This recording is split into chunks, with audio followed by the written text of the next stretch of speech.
I'm Riya Pramad. I teach you BPSC 131 course, that is Introduction to Political Theory. So today I will be talking about the last two units of this subject, that is Unit 13, Protective Discrimination versus Principle of Fairness. And the last unit of this subject is Family, Law and State. So let's move forward. Let's start with Unit 13, that is Protective Discrimination versus Principle of Fairness. So, to introduce this subject or introduce this topic, let's see what this means. So, inequality and injustice have been a part of all societies, and India is no exception. So, we can see that nowhere in the world we can say that it is totally equal or totally just society, because inequalities and injustice prevails in some form or the other all over the world. India is no exception. So we have also in India inequalities and injustices happening in our society. So before independence, there was also many inequalities happening, very injustice were going on. But post independence, the framers of Indian Constitution acknowledged the gravity of the problem and decided to introduce protective discrimination as a measure to eradicate malpractices like the caste system. So to understand this, let's see what is caste system. So in caste system, people are used to discriminated because of their hierarchy in the society. And how this hierarchy is formed? Because of the earlier it was according to the occupation, but later on by birth. So by birth, a person will belong to a lower caste if his or her parents are from lower caste. But if a person is from higher caste, it will be based on his or her parents' identity, and by birth, that his caste identity will be flourishing. So after independence, it was a very major challenge for our framers of the constitution, because all these things were very deeply entrenched in our society. At that point of time, they have decided that there should be some kind of protective discrimination which will eradicate these malpractices, and especially the caste system. So, the Indian constitution had provided various institutional avenues for social welfare of weaker sections. So, there were many strata of society who were comprising the weaker section part, and it was very necessary for the constitution makers to provide some institutional avenues for them, so that they can grow, they can move forward, and they can do something to develop themselves. So, what does protective discrimination means? It involves the deliberate act of preferential treatment by the state in favor of particular groups of people based on caste, religion, gender, and even spatial location. So, what does protective discrimination means? It means giving someone preference over other. So, it is a deliberately given preference treatment to others, because it was very much needed, because some people belonging to a particular group were highly discriminated, and they were based on basically caste, religion, gender, and even location, their geographical location. So the principle of protective discrimination is also known as reservation. That is a very common term that we used nowadays. It is also known as reservation, reverse discrimination, positive or affirmative action, preferential treatment, etc. So, if someone asks you that what do you mean by reservation, so it is all about the preferential treatment or the protective discrimination which we are learning today in our lecture. So, let's see what is the concept of protective discrimination. The term protective discrimination refers to policy measures that are consciously designed by the state to discriminate among the citizens by certain specified criteria to protect the interest of the weakest among them. So basically, this is, if we talk about India, in India, there is a caste system where people were highly discriminated. How they're discriminated? Some people from so-called lower caste community are not allowed to take water from a village well. They were not allowed in the temples. They were not allowed to go and take education. So these were the discriminations happening in our society. So what does protective discrimination means? It refers to policy measures that are consciously designed by the state. State decides it consciously and deliberately so that people who are discriminated, the citizens who are discriminated, are given policy measures through certain specified criteria so that the state can protect the interest of the weakest among them. So it is all about to uplift the weaker section of the society. It is the policy through which special privileges are granted to the underprivileged sections of the society so that they can come with the from, like, for example, if people are in a certain level, it is given, the privileges are given to make sure that the weaker section of the society are also coming up to that level, same level. Okay, so it is the policy through which special privileges are granted to the underprivileged sections of the society, those who in the past or the present have been victim of any discrimination. So as we can see, if we take example from India, we can say that from time immemorial the caste system is going on. Not only caste system, there are many injustices happening because of gender. There were inequalities, there were some things which were very much degrading for a person. So in that case, to justify that whatever happened to you in the past should not be same in a country which is totally independent. So people who were the victim of any kind of discrimination are given these special privileges.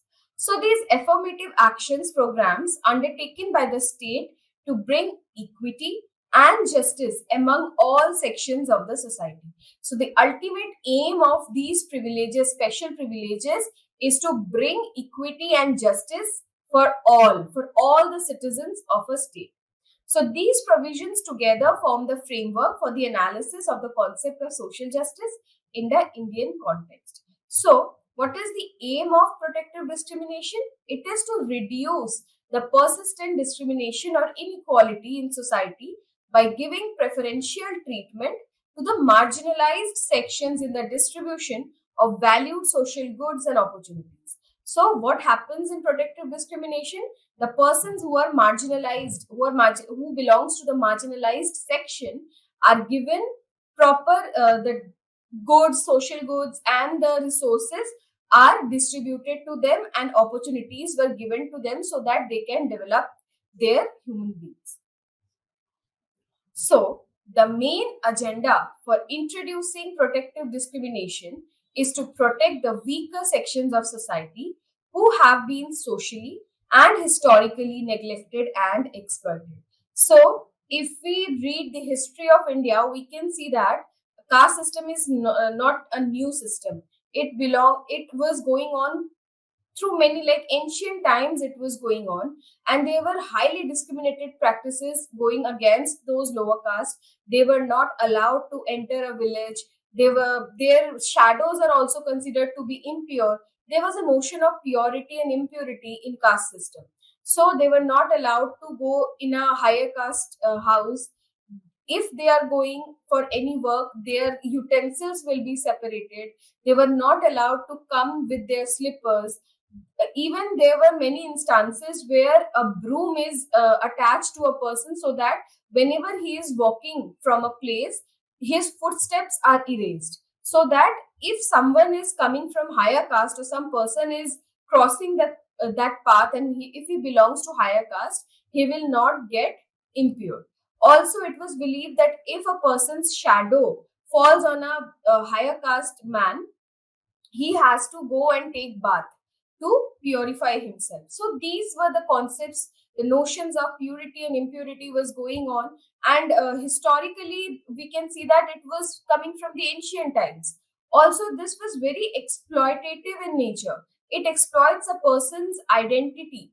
So it is to free the disadvantaged sections of society from the hegemony of the powerful and resourceful by way of creating ample opportunities for their participation in the national mainstream. So, since the time India got independence in the year 1947, it was believed that now in a free India, these discrimination should not be there.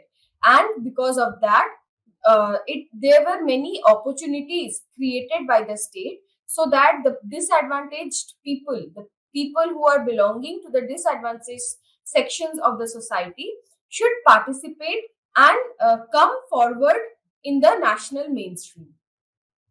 To understand the positive discrimination, it is necessary that we distinguish the concept of social justice from a general theory of justice. So, we should know what is the difference between social justice and general theory of justice, and to that, let's move forward to the next slide. So, general theory of justice takes into account the society as a whole independent of the existing social and power relations of a particular society.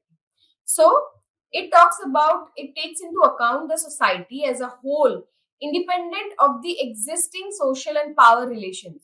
So, the general theory of justice do not consider the social and power relations of a particular society. By this, they mean if we are talking about social relations, the relations between the higher caste men and the lower caste men, the power they are having, higher caste men's power over lower caste men powers, all these things exist in a society, but general theory don't talk about that. So the general theory may not always prove helpful in the analysis of socio-cultural specific policies like positive discrimination. So we can say that the general theory of justice do not talk about much about the positive discrimination. Social justice, on the other hand, derives its principle from a given socio-cultural specificity. It is based on some substantive premises about social life which are usually derived implicitly or explicitly from the actual context of the society where the theorization takes place. So, for social justice, the power relations, the social and power relations in this particular society is very much important because it plays a very significant role in shaping up a society. So they consider the society's power relations very important. So therefore, social justice as a concept need not always conform to the general theory of justice, and since it is socio-cultural specific, it often come in conflict with the general theory of justice. So we can say that there is a conflict between general theory of justice and social justice. Why? Because social justice is based upon the socio-cultural aspect of the society, whereas general theory don't believe in that. The fact that the concept of social justice does not come from a vacuum, it is bound to come into conflict with the already existing power structure. So this is the distinguishing or the distinctions between general theory of justice and social justice. So ideally, the state regards all citizens as equal in the eyes of law and treats them equally. So generally or ideally, it is believed that the state will not discriminate among its citizens, and all citizens were given equality and they were equal in the eyes of law and they will be treated equally. So it was believed that state is about equality because it is the duty of a state to provide or to treat people same like others. But however, a modern liberal state has recognized the necessity and avenue for differentiated treatment among its citizens by their socio-economic background. So, in modern liberal state, it was felt that it is very much needed to provide someone or give someone preference over others because of their socio-economic backgrounds. So it was very necessary to give differentiated treatment. That means treating someone differently from others. So to remedy the situation and compensate for the past injustices perpetrated against the disadvantaged groups, as we talked about the caste system, the exploitation of them. So to justify or to compensate the injustices happened with the particular community in the past, preferential treatment in favor of these groups is ought to be provided by the state agencies. So it was believed that state should provide preferential treatment in favor of those disadvantaged or marginalized section of the society, so that their injustices will be compensated. To reform and regenerate the society from these social evils, certain definite and bold measures for the eradication of these social maladies had become the need of the hour. So it was the need of the hour to provide or to take certain bold measures so that these social evils like caste system, gender discrimination, all these things will vanish. So, there are many people who argue in favor of protective discrimination, and there are many who don't believe in that. So, let's see what are the arguments in favor of protective discrimination. So, equality of opportunity is very feeble, which does not exist unless made more effective. So, here we can say that if a person from high caste is allowed to give a particular exam, whereas a lower caste is also given the same opportunity of giving that exam along with that higher caste boy or girl, here their social background, the socio-economic background will play a role. Suppose the person from higher caste is going to give exam somewhere, and he is preparing for his exam from a very high qualified teacher or a coaching center, whereas a person who belongs to poor background or economically weaker background, he will not be able to take training as properly as that higher caste boy. So in that sense, opportunities are given to both of them, but their socio-economic background played a very important role whether they will be passing the exam or not. So there is a causal relationship between being unequal and hence poor, illiterate, and socially and culturally backward. So there is a relation. So any system of allocation of goods and services will fall short of equality of opportunity and will be unfair if the allocation works out unequally between different sections of the society. So it was a very important thing to understand that any system where the goods and services will fall short of equality of opportunity will be turned into an unfair allocation works. So, protective discrimination in one of various means to correct such imbalance in distribution of goods and services and does not violate the principle of fairness, which we will be about principle of fairness we will be looking forward in our section. So the social and economic gap between the upper castes and lower caste was strikingly high at the time of independence. So it was coming from ancient times, the caste system. But before, so let's talk about the principle of fairness. Principle of fairness is premised on Rawls' theory of justice. Justice as fairness refers to the conception of justice that John Rawls presented in his book A Theory of Justice. So John Rawls talk about justice as fairness, which he provided in his book that is A Theory of Justice. So according to Rawls, certain moral principles are binding upon us because they would be acceptable by rational beings like us in the original position. As we talked about John Rawls' theory of original position and wheel of ignorance in our past lectures, so we can understand it better. So, justice for him is not the law of nature or something based on reason, but is a fair distribution on fair procedure. So, he talks about fairness. Rawls maintains that in a society, all individuals do not have equal knowledge and do not live in similar economic and social conditions.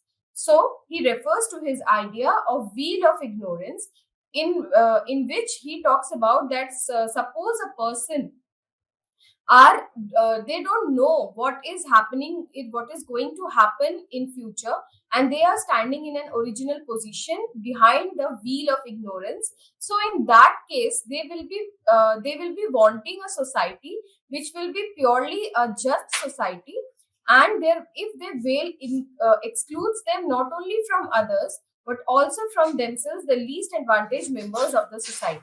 So what we can say that because people don't know what will happen to them if after the wheel of ignorance is lifted, so in that space they will wanting to a just society so that everyone will be getting equally distributed resources.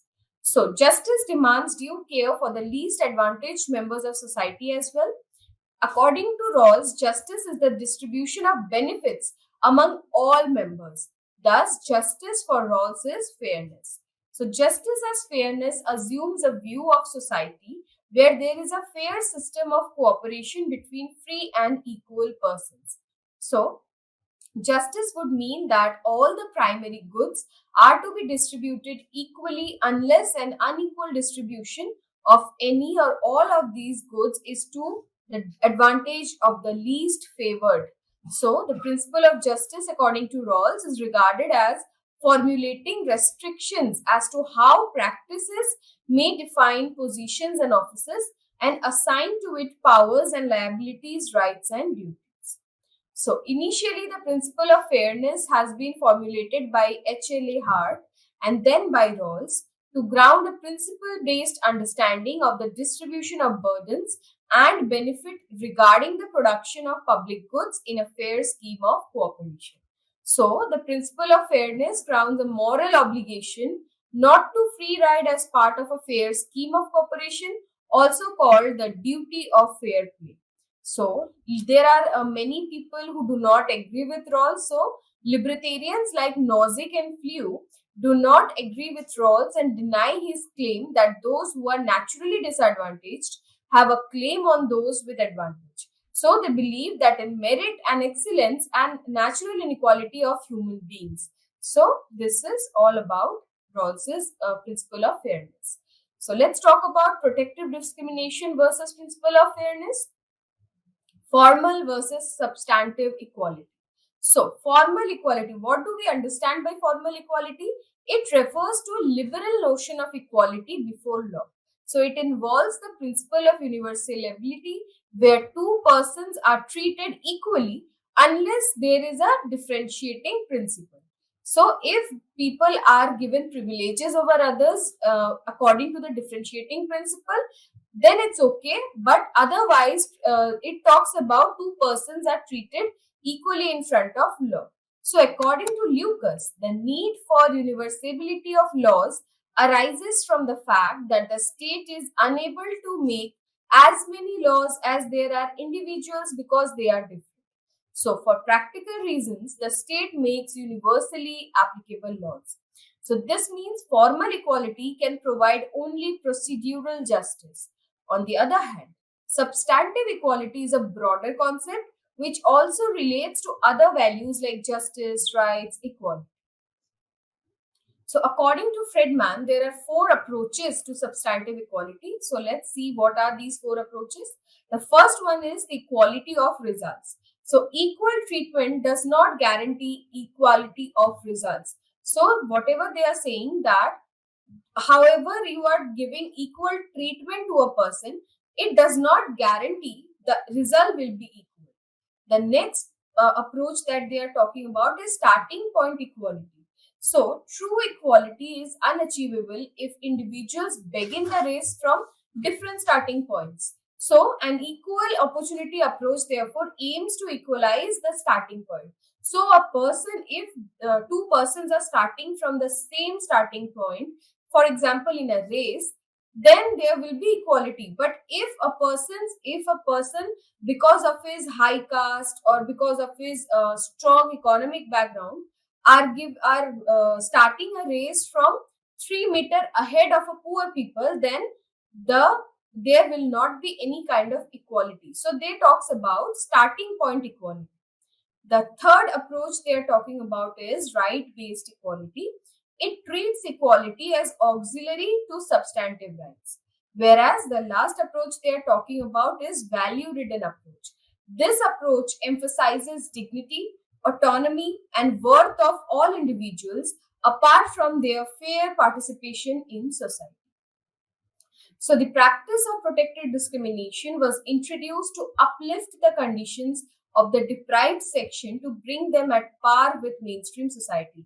So the ultimate aim to provide these protective discrimination is to uplift the deprived section of the society and bring them at par with the mainstream society.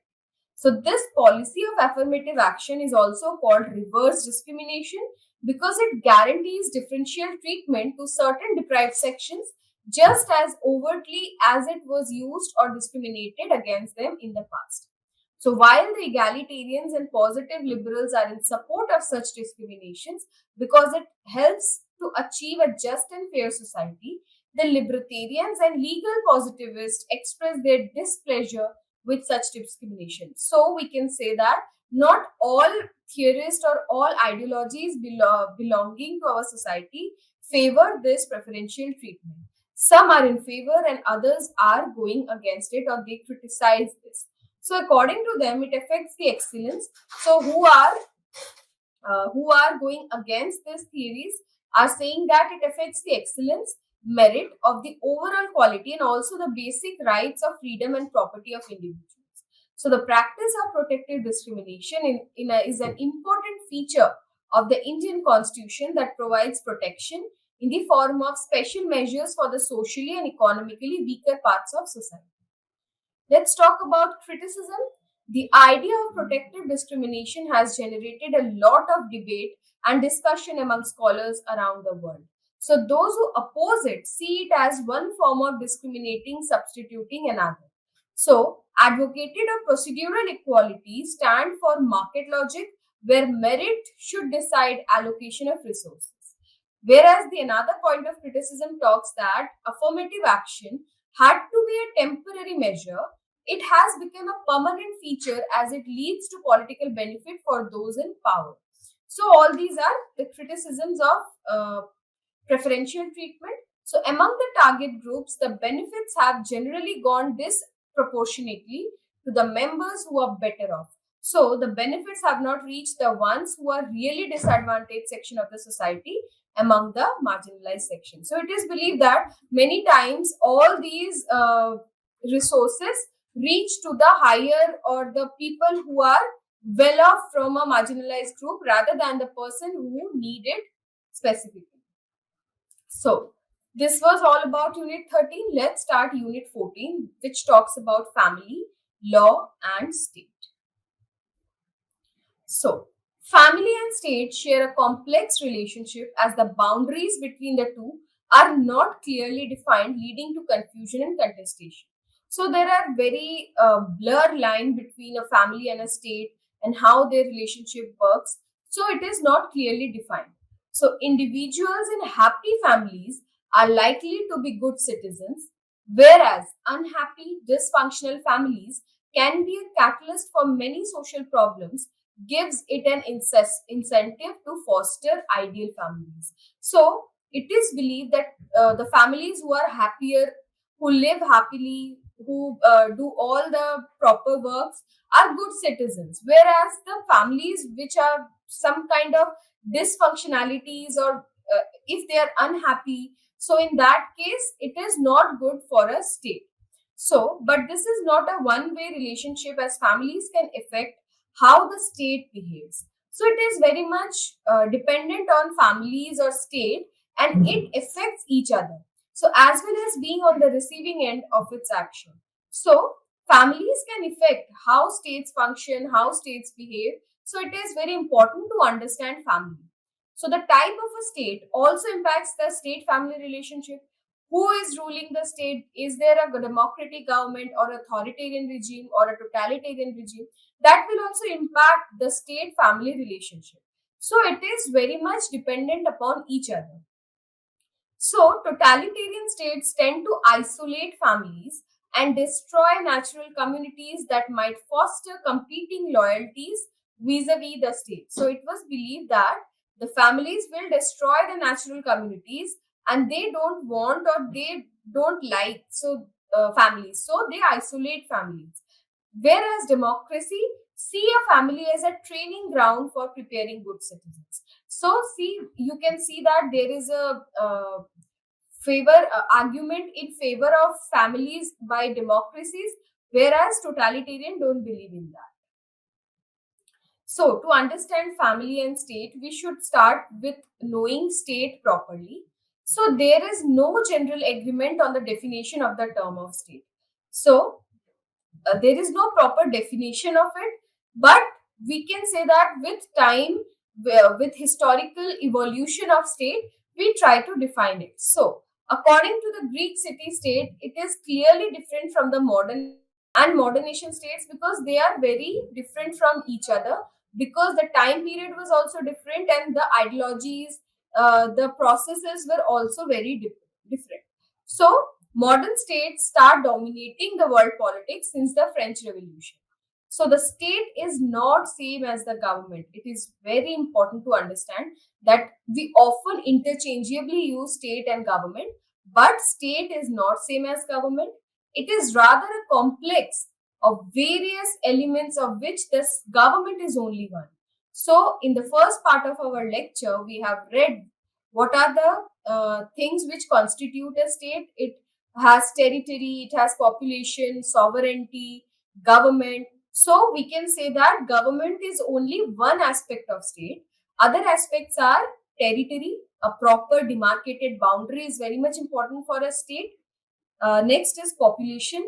Without population, a state can't become a state. And third is sovereignty, where the decisions, the major decisions will be taken by the people residing in that particular demarcated boundary, and no other external countries will be taking decisions on their behalf. So this is very important. Sovereignty is very important for a state. And the fourth is the government. So the state represents coercive power. So state has the power to use coerciveness over their citizens, while a civil society is based on voluntary participation. In our last lecture, we talked about civil society. So we can say that civil society is based on voluntary participation. Whereas a nation could be defined as a community feelings among people who feel they are distinct from other communities and wish to control their own affairs. So what does nation and nationality refers to? It refers to the shared history, shared culture, shared traditions, which give them a feeling of community, and they feel that they are different from other communities on the basis of their shared history and culture. So, the idea of state has been treated differently by different thinkers. Some glorify it, some reject it, while others seek to restrict its role and functions. So, we will be talking about all these ideas of state.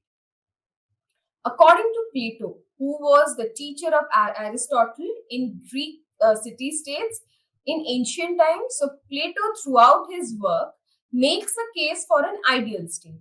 He talks about a state which will be very ideal, where there will be justice all over. So for him, an ideal state ruled by the philosopher rulers was nothing short of a divine institution worthy of emulation and imitation.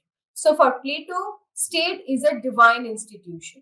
He believed that the ideal state comprises members of three distinct classes: rulers, soldiers, and the people.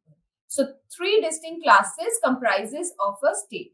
So Plato emphasized that a good political community was one that promoted general well-being of all its citizens. So it is believed that a state should provide or the state should ensure the general well-being of all its citizens.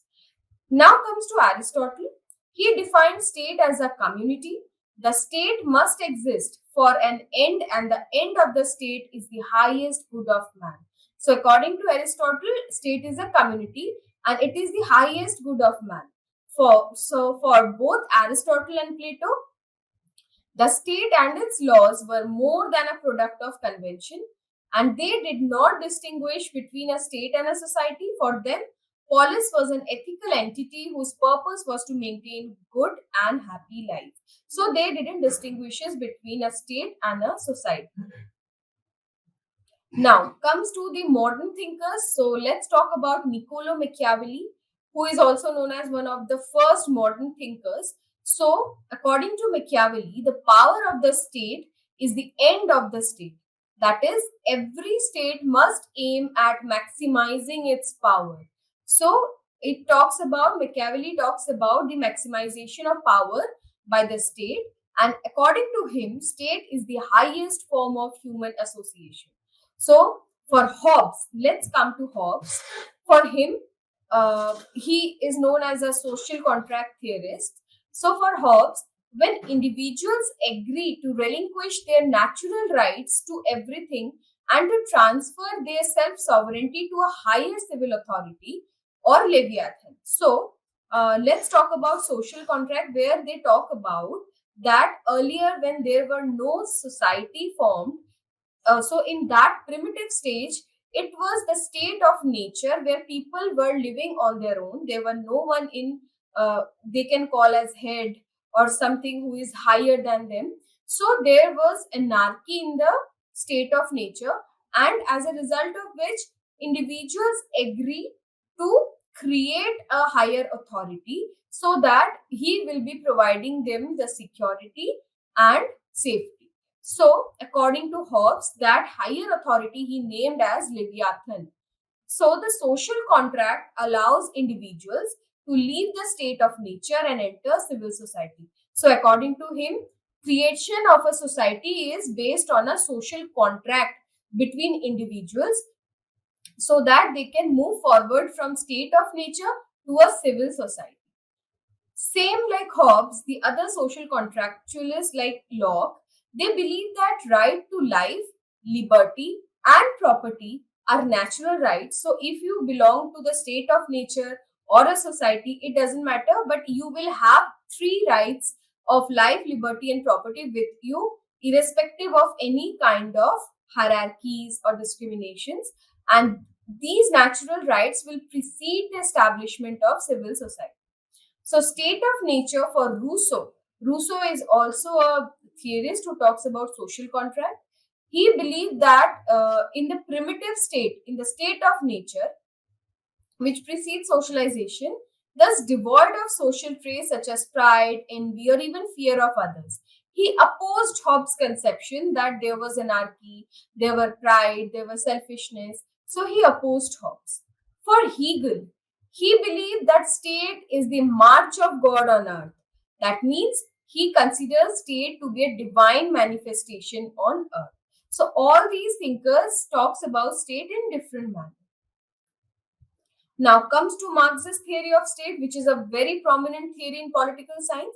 So according to Marxist view, they don't want state at all. So they want the state to be abolished or smashed, without which the emancipation of common people will never be possible. So according to Marxists, they believe that the state is an instrument in the hands of the people who belongs to economically well-off section, and he named it as bourgeois class, who are persons with resources and means of production. So he believed that if state is there, that means state is an instrument in the hands of those rich capitalist people, and as far as state will be there, emancipation of common people will never be possible.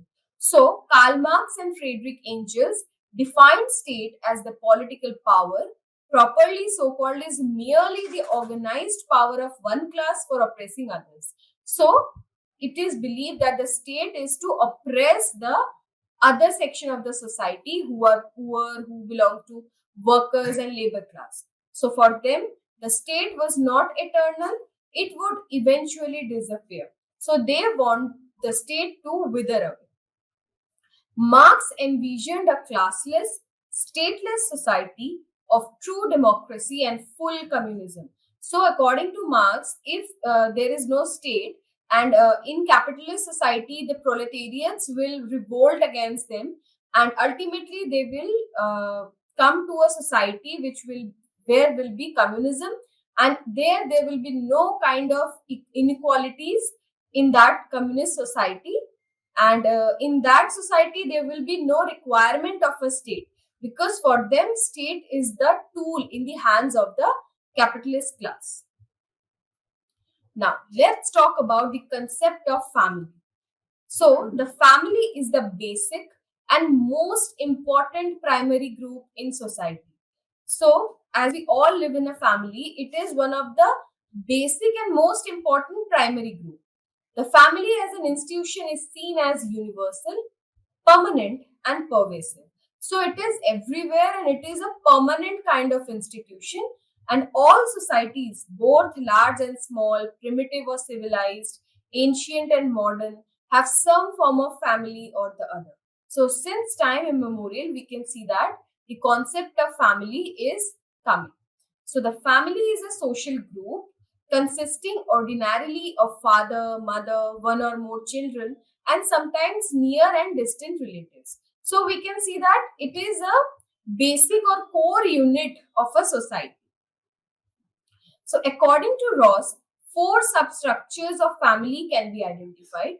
The first is ecological substructure, in which he says that spatial arrangement of family members and their households. The second is substructure of rights and duties, that is division of labor within the household. As we can see that the household chores are done by women and the public world is for the men. So it is the labor, division of labor is already decided within the household. So substructure of power and authority, that is control over the action of others. So we can see that in Indian societies, it is believed that the head of the family will always be the man, mostly, and he will be taking actions over others or taking decisions on the behalf of other family members. The last is substructure of sentiments, that is relationship between different sets of members. There is a certain kinds of bonding and relationship between the members of the family. So he talks about that. So family and state relationship in political theory. This is very important to understand. So let's talk about traditional or Greek view. What they talked about in the classical times or the ancient times. So in ancient Greek times, the wide belief was that the family is a private institution and the state should not intervene in it.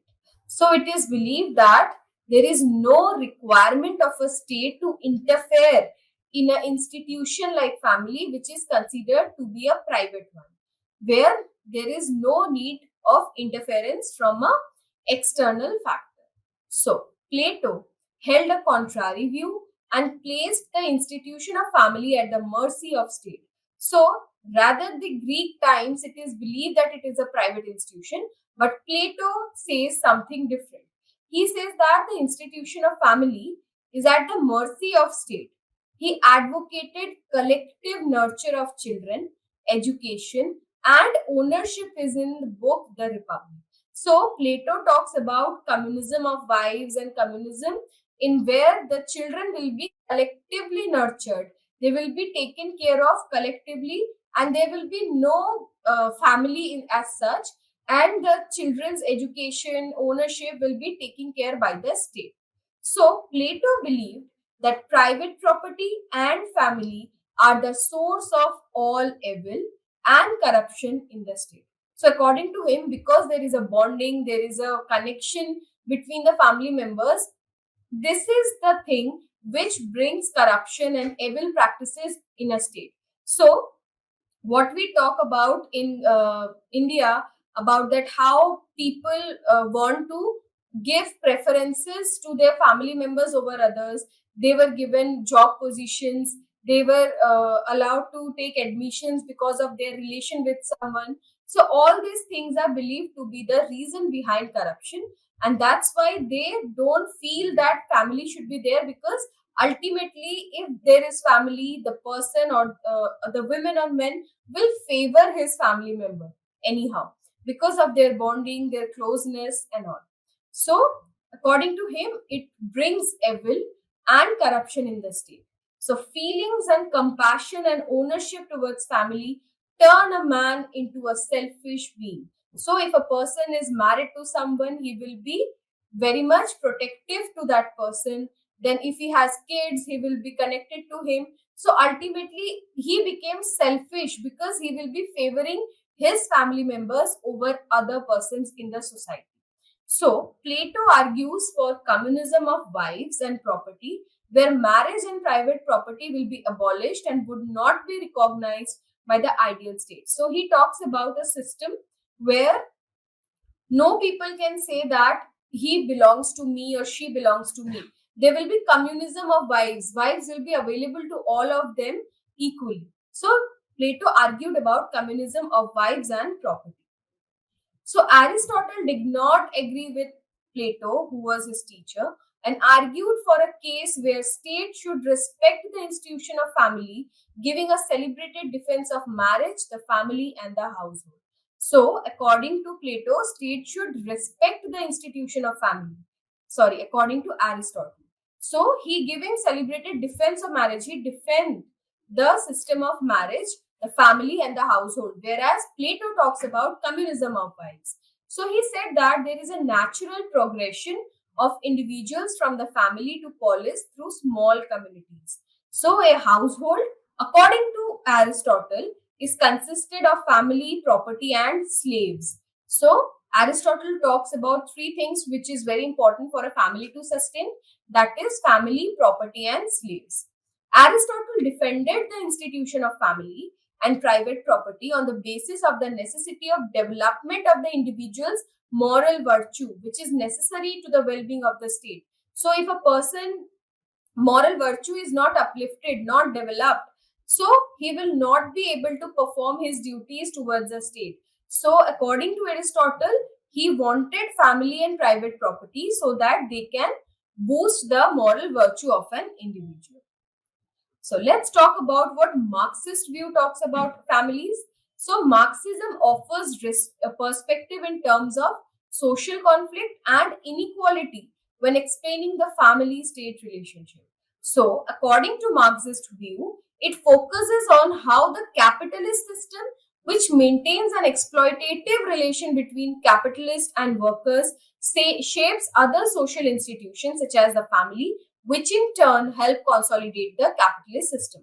So according to Marxist view, the families help consolidate the capitalist system, which is not good. So family is seen as aiding capitalism by serving as a consumption unit. They believe that nuclear family is a tool of the ruling class, an institution which is used to teach its members to submit to the ruling class authority. So according to Friedrich Engels, he argued that three institutions of private property, the family and the state, are connected, and that family relations develop in response to property relations. So he believed that during the early stages of human evolution, property was collectively owned. That was the stage which is known as primitive communism, and that the family as such did not exist. So at that point of time, when society was for all the resources were equally distributed among them, so it was a primitive constitution, primitive communist state.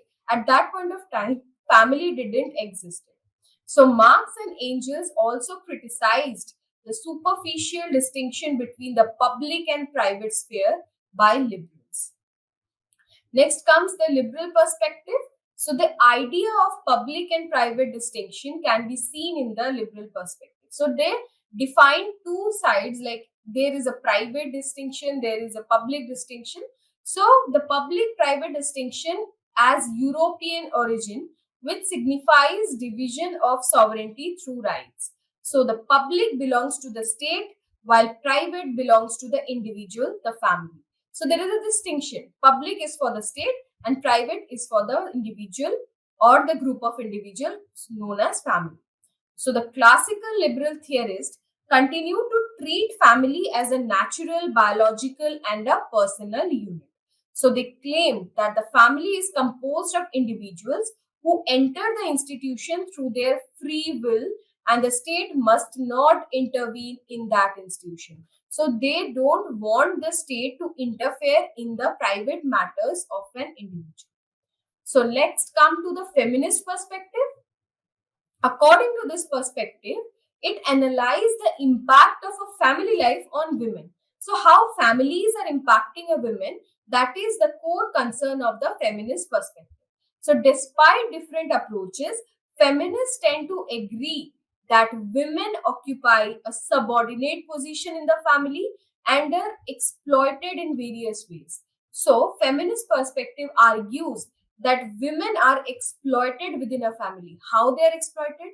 They are made to do all the household chores within the family.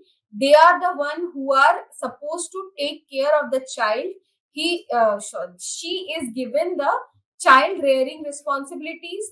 She is supposed to provide care, good nurture to the all family members, especially the men in the families.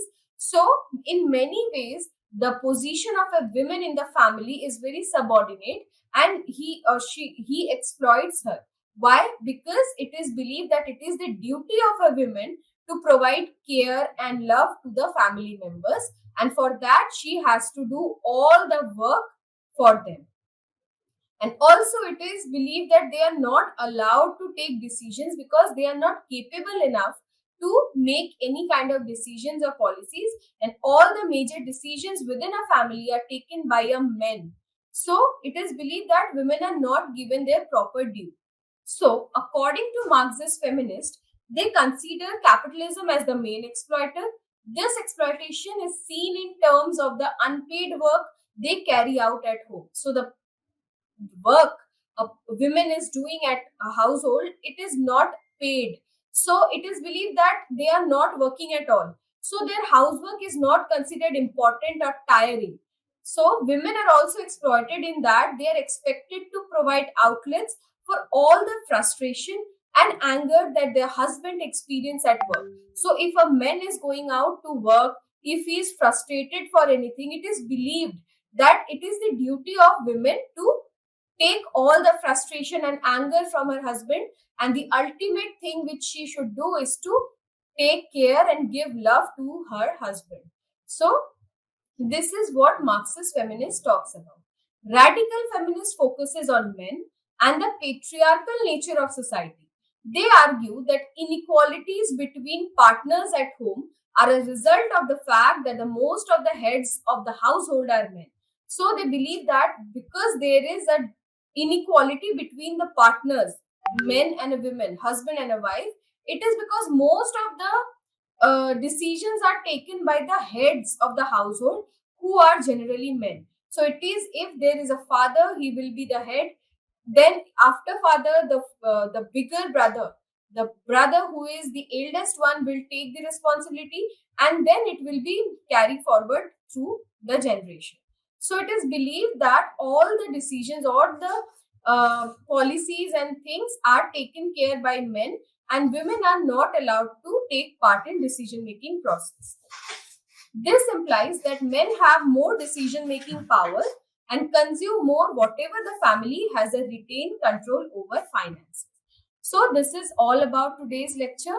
Thank you, and I will be talking about tomorrow in tomorrow's lecture about all the topics we have done so far. So thank you.